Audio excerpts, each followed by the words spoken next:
Bismillahirrahmanirrahim. Assalamualaikum warahmatullahi wabarakatuh. Teman-teman yang berbahagia, kembali lagi dengan saya, Gusti Ono. Pada sesi kali ini, saya ingin menyampaikan, melanjutkan ya, bahasan dari etika komunikasi dakwah yang sebelumnya sudah kami sampaikan pada pertemuan keempat atau pertemuan sebelumnya. Ini adalah lanjutan setelah kemarin, ya, kita kemudian mendiskusikan terkait dengan beberapa hal, yaitu bagaimana etika yang ada di dalam Al-Quran itu bicara tentang dakwah ya. Jadi setidaknya kemudian kami sampaikan itu ada 6 bagian. Pertama ada kaulan karima yang artinya adalah perkataan yang mulia. Yang kedua adalah ada kaulan sadida, perkataan yang tegas. Ada kaulan ma'rufa, perkataan yang baik. Kemudian ada kaulan baligha, perkataan yang efektif. Kemudian kaulan layyina, perkataan yang lemah lembut.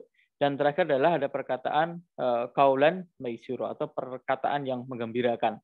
Nah, teman-teman semuanya ini bicara tentang bagaimana etika perkataan ya yang ada di dalam Al-Qur'an. Nah, sekarang pada sisi kali ini kita akan berbicara tentang bagaimana etika pada aspek unsur-unsur yang ada di dalam dakwah itu sendiri.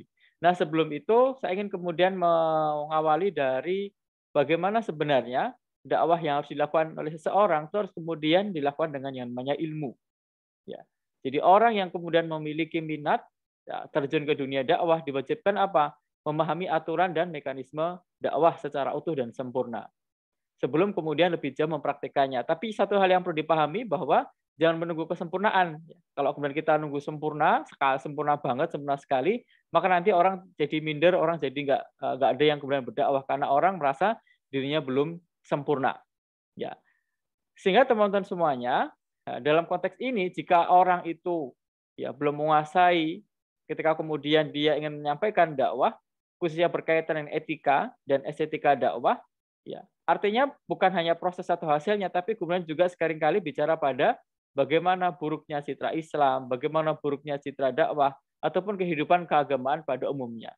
Kenapa? Karena orang yang kemudian berdakwah tanpa kemudian adanya ilmu, tanpa adanya pengetahuan di dalamnya, itu kemudian seringkali mengakibatkan dampak yang buruk. Akhir-akhir ini kita lihat kemudian ya bagaimana citra Islam itu kemudian digambarkan sesuatu yang buruk ya karena kesalahan orang-orang di dalam memahami bagaimana etika dan juga estetika dakwah. Islam kemudian dianggap sebagai agama yang kemudian penuh dengan kekerasan atau agama yang penuh dengan keterbelakangan. Ini kemudian tidak lain dan tidak bukan adalah bagaimana terkait dengan etika dan estetika di dalam dakwah. Untuk itu teman-teman semuanya penting ya bagi kita untuk kemudian memahami bagaimana etika dan estetika di dalam dakwah. Siapapun dan apapun peran kita di dalamnya. Nah, semakin dalam dan luas pemahaman orang ya serta wawasannya, maka kemudian ketika dia di masyarakat dan cara dakwahnya itu kemudian akan menunjukkan bagaimana Islam itu adalah agama yang arif, agama yang bijak, kemudian menyentuh, menarik, mengesankan dan dirindukan oleh orang. Jadi kehadiran seorang dai itu kemudian mampu membuat hati orang itu tertarik. Mampu kemudian membuat hati orang itu bisa ya tersentuh untuk kemudian mendapatkan hidayah, gitu, mendapatkan petunjuk. Gitu. Orang juga akan semakin arif ya, memandang sesuatu tidak hanya baik buruk, tidak hanya hitam sama putih, tapi kemudian ada kenapa kok dia bisa berbuat itu. Ya. Ada kemudian sisi-sisi yang kemudian bisa jadi tidak hanya mampu dipahami konsepnya adalah baik buruk, benar salah dan sebagainya tidak. Tetapi kemudian ada hal yang kemudian lebih urgent untuk kemudian disampaikan. Yaitu apa? Bagaimana berbicara tentang etika, estetika dan memahami etika yang ada di dalam dakwah itu sendiri. Sehingga yang namanya etika ini kemudian dalam komunikasi dakwah itu penting dan mutlak harus dipahami oleh siapapun. Ya. Teman-teman yang kemudian berada di prodi ilmu komunikasi pun juga harus memahami betul bagaimana kemudian etika yang dibangun ketika melakukan praktik komunikasi dakwah. Nah, etika itu apa? Nah, etika itu kan kalau kemudian kita bicara pada aspek etimologi atau dari sisi etimologi, maka etika itu artinya adalah etos. Ya, berasal dari kata etos. Etos itu kemudian bentuk tunggal ya. Kalau bentuk jamaknya taetha. Yang kemudian etos itu memiliki arti apa? Tempat tinggal, padang rumput, kandang, adat kebiasaan, akhlak, watak, wawasan, perasaan, sikap, dan cara berpikir. Gitu. Sehingga ketika kemudian bicara pada konteks pengertian secara jamak, maka artinya adalah adat kebiasaan. Sehingga ketika bicara yang namanya etika itu berarti bertindak atas dasar apa? Moralitas atau selaras dengan patokan moral yang ada di dalam masyarakat tertentu. Artinya kini yang kemudian kita pahami bahwa etika di masing-masing daerah bisa jadi berbeda. Ya. Tetapi kemudian ada etika-etika yang sifatnya pokok, ada etika-etika yang sifatnya baku ya. Ya. Ada etika yang kemudian sifatnya menjadi pedoman umum, pakem. Ya. Tapi kemudian ada etika-etika yang kemudian bisa jadi antara satu masyarakat dengan masyarakat yang lain itu kemudian berbeda. Ya. Ini yang kemudian bisa kita lihat ya ketika kemudian kita bicara pada yang namanya etika. Misalnya berbicara dengan orang tua itu dalam konteks tertentu ya di beberapa masyarakat di barat atau di Eropa misalnya ya mereka terbiasa menganggap orang tua mereka itu sebagai teman misalnya. Sehingga ngobrol enak saja, tapi kemudian di dalam masyarakat kita tidak bisa. Ya. Di dalam masyarakat kita ya kemudian kita harus kedepankan bahwa orang tua adalah orang yang kemudian dihormati gitu ya. Kita harus kemudian memanggil mereka bahkan dalam koridor bahasa Jawa ada jenjangnya gitu. Bahasa apa yang kemudian akan dipakai, bahasa nguku, bahasa kromo itu bagian dari etika. Dan kita di dalam masyarakat tertentu ya kita harus kemudian memahami bagaimana etika yang kemudian ada di dalam masyarakat. Sehingga ada standar ya. Kalau kemudian bicara pada profesi juga bicara pada etika profesi tertentu. Kalau dalam bahasa Indonesia, ya dalam kamus besar, maka etika itu adalah ilmu tentang apa yang baik dan buruk, ya, tentang hak dan kewajiban moral. Ya. Kemudian yang kedua juga berkaitan kumpulan asa atau nilai yang berkenaan dengan akhlak. Yang ketiga adalah mengenai benar salah yang dianut suatu golongan atau masyarakat tertentu. Ya, sehingga etika ini kemudian bicara pada baik buruk, ya, kemudian hak dan kewajiban, ya, kumpulan nilai yang berkaitan dengan akhlak. Kemudian mengenai benar atau salah yang dianut oleh suatu golongan masyarakat tertentu. Sehingga teman-teman semuanya, kalau kita berbicara pada etika, itu adalah berarti bicara pada nilai kebaikan. Ya. Nilai kebaikan yang apa? Nilai kebaikan yang tumbuh selama kehidupan manusia itu muncul. Ya. Kenapa nilai itu dibentuk? Ya karena sebagai kebutuhan manusia. Gitu. Ya. Diciptakan, dibuat ya sebagai kebutuhan yang harus dipenuhi ya, oleh manusia ketika kemudian dia berinteraksi dengan masyarakat. Ya. Tetapi tidak hanya itu, karena etika juga kadang-kadang berbicara soal baik buruk, benar salah, gitu kan. Sehingga etika itu ini ya bicara pada jiwa atau semangat yang menyertai suatu tindakan. Sehingga orang ketika kemudian berbicara pada etika atau melakukan perbuatan bicara pada etika, ya, maka kemudian dia berharap itu kemudian tidak menimbulkan keresahan orang lain. Ya. Dan orang lain menganggap bahwa tindakan tersebut memang memenuhi landasan etika. Ya misalnya Anda ya yang di kos-kosan ya, kemudian bermain musik sampai larut malam, itu sesuai dengan etika atau tidak? Oh, ternyata menimbulkan keresahan bagi orang lain. Ya. Dan itu kemudian dianggap tidak sesuai perilakunya dengan etika. Ya. Kemudian bermalam. Ya, tamu bermalam lawan jenis. Sesuai atau tidak dengan koridor etika? Oh, bisa jadi tidak sesuai etika yang ada di kita. Kalau di masyarakat lain, asal di masyarakat di beberapa benua yang lain bisa jadi itu tidak ada masalah. Tapi di masyarakat kita itu kemudian menimbulkan keresahan. Ya, kemudian dianggap sebagai melanggar etika yang ada di dalam masyarakat. Sehingga etika satu masyarakat dengan masyarakat yang lain itu kemudian bisa jadi berbeda. Nah, tugas kita bukan berarti membenturkan ya antara etika dengan etika yang lain, tidak. Tapi tugas kita itu kemudian apa? Mengikuti ya etika yang ada, ya kemudian menghormati etika yang ada. Nah, di dalam konteks dakwah itu kemudian setidaknya etika dibagi menjadi 3 ya. Ada kemudian etika seorang dai atau seorang pendakwah, etika seorang mat'u, ya, etika kemudian pengikut atau anggota atau jamaah begitu atau objek dakwah. Yang ketiga adalah etika dialog. Ya, etika dialog itu kemudian kurang lebih sama dengan pertemuan sebelumnya, yaitu kemudian menyangkut beberapa etika ya, baik itu kemudian kaulan karimah, kaulan sadida, kaulan ma'rufah, kaulan baligo, ataupun kaulan layina, ataupun kaulan maisuro. Sekarang kita lihat satu persatu. Ya. Ketika bicara pada etika dai, maka ada setidaknya 6 unsur yang harus dimiliki oleh seorang dai. Seorang dai itu kemudian etikanya pertama adalah harus jujur. Ya. Jadi seorang dai itu kemudian harus jujur. Jujur itu kemudian bukan berarti menyatakan semuanya. Ya, tetapi kemudian menyatakan kebenaran, tetapi bukan berarti semuanya. Ya. Jadi jujur itu kemudian menjadi perilaku. Ya. Termasuk di dalamnya Nabi itu kemudian dianggap ya sebagai orang sebagai memiliki gelar Al-Amin itu kemudian karena memang jujur, punya kejujuran yang sangat tinggi dan dia sangat dipercaya. Ya, apapun profesinya, ya, baik Anda sebagai seorang wartawan atau Anda sebagai seorang public relation, Anda sebagai seorang announcer misalnya, dan Anda menjadi seorang juru dakwah, maka perilaku yang harus kemudian dikedepankan adalah perilaku jujur. Yang kedua adalah perilaku atau etika yang disebut dengan namanya sabar. Ya. Sabar itu kemudian menjadi clue kata kunci yang sangat penting ya. Bagaimana kemudian kalau kita lihat ya, Nabi Nuh itu kalau dalam Al-Qur'an dijelaskan bahwa kurang lebih sekitar 950 tahun.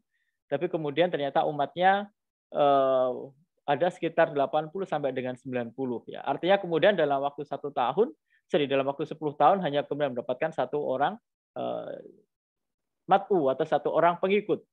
Nabi Muhammad pun juga demikian gitu. Para wali itu pun juga demikian.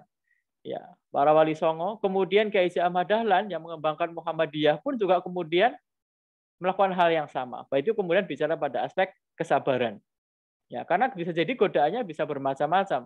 Ya, biasanya kemudian kita tergesa-gesa berorientasi pada hasil, itu yang kemudian menjadi salah satu ukuran bahwa ketidaksabaran kita berlaku di sana.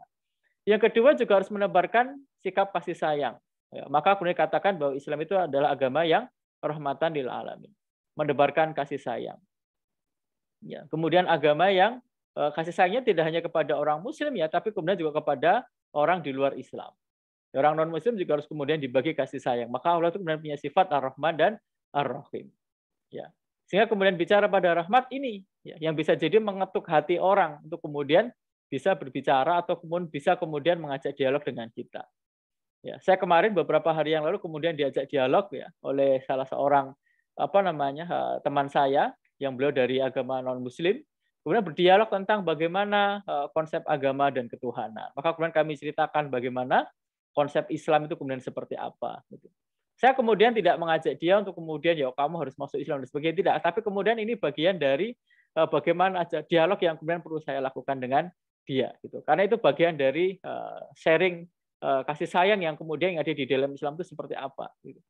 Atau kalau kemudian teman-teman lihat dalam praktek agama Islam sebenarnya tidak hanya berorientasi pada kasih sayang kepada sesama manusia ya, bahkan kepada binatang, bahkan kepada tumbuh-tumbuhan, pokoknya semua makhluk hidup itu kemudian harus diberikan kasih sayang yang sama. Ya, ada satu riwayat itu seorang perempuan itu kemudian masuk neraka gara-gara meskipun dia ahli ibadah, gara-gara dia punya kucing atau dia punya hewan peliharaan tapi tidak dipelihara dengan baik, disiksa, ditelantarkan gitu. Maka ayo sebarkan Islam itu sebagai agama yang penuh dengan kasih sayang. Yang berikutnya seorang dai itu tidak boleh sombong. Ya. Tidak boleh sombong itu artinya apa? Ya tidak merasa benar sendiri gitu ya. Kemudian cenderung menyalahkan satu orang dengan orang yang lain gitu. Jadi sifatnya tidak mengedukasi gitu. Ya. Maka seorang dai itu kemudian apa? Ya harus sifatnya dia harus memberikan keteladanan gitu. Dia harus kemudian apa? Memberikan contoh-contoh yang baik di dalam kehidupan. Ya. Dia kemudian tidak merendahkan orang lain dan tidak menolak kebenaran karena dai itu bisa salah ya. Kalau kemudian dikritik orang ya harus kemudian kita menerima. Ya. Salah satu ciri sombong itu kan menolak kebenaran, gitu. Menolak nasihat itu bisa menjadi parameter kesombongan. Maka ini berhati-hati. Ya. Kemudian kita harus juga suka bergaul, ya, friendly. Ya. Friendly itu kemudian salah satu ukuran agar orang-orang itu kemudian mendekat dengan kita. Ya. Tapi bukan berarti kemudian kita ngikut apa yang kemudian mereka apa yang mereka lakukan kalau kemudian mereka melakukan perbuatan yang buruk ya, supaya kemudian kita bisa bergaul dengan mereka. Tidak ya, tapi kemudian kita mencampur tapi tidak melebur ya. Kita kemudian ikut dengan mereka tapi kemudian kita tidak melebur bersama mereka. Kita kemudian justru memberikan warna. Ya, maka kemudian dulu kalau di zaman kami kuliah dulu di S1 sekitar tahun 2005-2006 itu kalau kemudian dulu kelompok mentoring itu ada yang kelompok mentoring itu pertama kali pertemuan itu kemudian bukan bicara pada materi ya, tapi dulu tuh kami bisa tukar menukar ringtone misalnya. Ringtone dulu bisa dipertukarkan ya. Ya, antara satu orang dengan orang yang lain gitu. Tukar menukar stiker misalnya melalui handphone yang kemudian kita punya pada zaman dahulu. Ya. Dan suka bergaul juga diukur dari berapa banyak platform sosial media yang kemudian dia ikut. Kalau kemudian itu tidak ide milenial seperti seusia Anda misalnya. Kemudian berikutnya yang terakhir adalah amanah. Ya, amanah itu menjalankan tugas dengan sebaik-baiknya, menjalankan perintah, menjalankan amanat atau tugas ya beban yang sudah diberikan oleh orang dengan semaksimal mungkin. Ya, kalau diminta mengerjakan sesuatu dijalankan. Ya, kalau diminta untuk menjaga sesuatu dijaga dengan baik, itu bagian dari amanah. Maka etika ADE itu harus ini. Ya. Dan saya yakin teman-teman itu sudah punya unsur jujur, punya unsur sabar, punya unsur kasih sayang, punya unsur tidak sombong, punya unsur suka bergaul, dan kemudian punya unsur amanah. Dan ini kemudian etika yang ada di dalam seorang dai. Nah, bagaimana etika seorang mat'u atau objek atau sasaran dakwah? Nah, ini sama dengan etika murid gitu ya, atau etika mahasiswa. Kalau tadi itu etika dosennya. Kalau etika mat'u apa? Yaitu kemudian bicara pada pertama adalah harus menghormati guru. Ya, guru itu harus kemudian diperhatikan. Ya, dihormati gurunya. Ya, dihormati, dihargai gitu. Ya. Dulu ada salah seorang itu kemudian ditanya, ya, bagaimanakah kedudukan orang tua dengan guru gitu. Maka beliau menjawab, orang tua itu menurunkan kamu dari langit ke bumi, dan guru itu mengangkat kamu dari bumi ke langit gitu. Artinya apa? Bahwa orang tua itu kemudian melahirkan kita. Kita kemudian dulu diciptakan oleh Allah, kemudian kita lahir ke bumi. Maka diciptakan dari langit, kemudian turun ke bumi. Tapi guru itu tidak. Ya. Guru itu mengangkat kita dari bumi, ya, kemudian menuju ke langit, mengangkat derajat kita. Gitu. Maka guru kemudian kita hormati. Sebenci-bencinya pun seorang guru. Kita kepada seorang guru, tapi harus kemudian kita hormati guru tersebut. Ya. Bagaimana menghormatinya? Yang menghormatinya dengan pertama bisa memperhatikan materi yang disampaikan. Ya. Ya. Bagaimana cara memperhatikan materi? Ya kemudian dengan menulis. Ya. Dengan menulis apa yang kemudian disampaikan oleh guru. Ya. Dengan kemudian apa? Kalau ada yang bisa merekam ya kemudian direkam. Kemudian direview kembali. Itu bagian dari memperhatikan materi yang disampaikan. Yang berikutnya harus sabar. Ya, dalam menuntut ilmu tidak boleh buru-buru. Ya. Tidak, jadi sabar tidak hanya tugas dai ya, tidak hanya tugas guru, tapi juga tugas dari mat'u. Tidak terburu-buru. Ya, artinya harus kemudian bersabar. Artinya harus kemudian apa? Ada tahapan yang memang harus dijalankan, gitu, sesuai dengan kadarnya. Gitu. Suatu ketika itu ada salah satu cerita hikmah gitu ya. Ada seseorang yang kemudian ingin belajar, ingin mengetahui, ya, ingin mengetahui berbagai macam jenis batu. Gitu. Maka guru itu pada sebulan atau 2 bulan pertama hanya meminta si anak itu untuk mengambil kerikil saja. Gitu. Kemudian dia protes gitu kan. Loh ini saya di sini mau belajar tentang berbagai macam jenis batu. Kenapa saya kemudian hanya disuruh ngambil batu ini? Gitu kan. Maka kemudian gurunya meminta dia untuk mengambil batu yang lain. Gitu. Maka kemudian dia mengatakan, nah ini maksud saya. Gitu kan. Saya ingin mengetahui batu yang lain. Maka gurunya mengatakan, oh berarti kamu sudah paham tentang jenis batu yang pertama. Kenapa? Karena kamu bisa membedakan jenis batu yang kedua. Gitu. Nah, kemudian yang keempat adalah menjaga etika dalam menuntut ilmu. Ya, sekarang etika di dalam Zoom ya, etika di dalam pembelajaran online harus kemudian diperhatikan. Ya, misalnya kemudian tidak disambi-sambi, ya, kalau kemudian ada majelis ya harus kemudian diikuti dengan baik, gitu ya, menjaga pakaian, menjaga adabnya. Ya, kalau kemudian di dalam pertemuan atau di dalam ruang seminar ya harus kemudian menjaga pembicaraan, ya, tidak kemudian berbicara sendiri, gitu. Dan kemudian juga di dalamnya adalah mengkritik dengan etika, ya, mengkritik dengan etik. Artinya kemudian beda ya kalau kritik dengan kritik yang nuansanya itu mematikan karakter dengan kritik yang kemudian membangun itu berbeda. Dan cara menyampaikannya pun juga berbeda. Ya, kritik yang baik itu kemudian disampaikan secara diam-diam ya, kepada yang bersangkutan supaya kemudian yang bersangkutan itu melakukan perubahan, gitu kan. Syukur-syukur bisa melakukan perubahan. Tapi kalau kemudian kritik disampaikan di ruang publik itu memang tujuannya bukan kritik ya, itu tidak ada etik ya. Tapi kemudian memang tujuannya adalah untuk menjatuhkan. Atau beberapa orang kemudian tujuannya adalah untuk menguji. Kira-kira paham atau tidak, kira-kira bagaimana kemampuan agamanya atau kemampuan pemahaman agama yang berada di dalam diri orang yang menyampaikan tersebut. Maka ini perlu diperhatikan ya. Jadi mengkritik dengan etika. Sekarang mengkritik di komen itu ya perlu diperhatikan ya. Komen-komen kita di medsos, di YouTube ya, ataupun kemudian di Instagram ataupun di Facebook misalnya. Itu harus kemudian diperhatikan. Ya, bagaimana mengkritik dengan harus mengedepankan prinsip etik ya, prinsip etika. Tidak kemudian asal mengkritik. Ya, yang penting kemudian terpuaskan hatinya atau justru kemudian malah menjatuhkan kredibilitas seseorang. Nah, bagaimana ketika kemudian bicara pada etika dialog, Ya, etika dialek itu yang pertama dia harus didasarkan pada bangunan pondasi kejujuran. Gitu. Tujuannya apa? Mencapai kebenaran, menjauhi kebohongan, kebatilan, dan pengaburan. Ya, sehingga kemudian tidak ada yang bias itu ya. Maka harus kemudian dibangun pada pondasi yang jujur. Ya, sehingga tidak ada kebohongan. Ya, ya. Sampaikan ayatnya apa, hadisnya apa, ya kutipan dari siapa, sampaikan. Ya, itu kemudian bagian dari kebenaran. Ya. Yang berikutnya adalah tidak keluar dari tema sebuah dialog, semara pembicaraan jelas dan mencapai sasaran yang diinginkan. Ya, maka dalam satu topik tertentu, mohon maaf, maka kemudian dalam satu topik tertentu, ya selesaikan dulu topik pembicaraan itu. Ya, karena apa? Karena harus tematik dan objektif. Kalau tema sekarang adalah bicara tentang ya, bagaimana membangun desain program dakwah, maka itu diselesaikan. Kalau kemudian sekarang bicara pada bagaimana menghormati orang tua, maka selesaikan dulu supaya apa? Tematik dan objektif. Berikutnya yang ketiga adalah argumentatif. Ya, jadi tujuannya agar lawan itu menyadari dan mengikuti. Ya, daripada apa yang kemudian diinginkan oleh yang bersangkutan, maka harus dibangun argumentatif. Ya, dan ini yang perlu diperhatikan adalah berbicara tentang kesabaran ya. Kesabaran di dalam dialog, tidak kemudian terpancing emosi, ini menjadi hal yang penting. Dan kemudian kita harus mengedepankan akhlak. Ini yang paling penting. Ya, kalau kemudian teman-teman nanti bikin konten di media misalnya, ya baik itu kemudian platform media audio ataupun audio visual, ya ataupun kemudian visual, maka tujuannya juga argumentatif ya. Membuat orang itu kemudian menyadari ataupun mengikuti apa yang kemudian kita inginkan daripada apa yang mereka inginkan. Kemudian keempat adalah mencapai satu tujuan, yaitu apa? Yaitu kebenaran. Ya, jadi menjelaskan kebenaran masalah yang diperselisihkan. Menjelaskan kebenaran masalah yang kemudian diperselisihkan itu apa. Ya.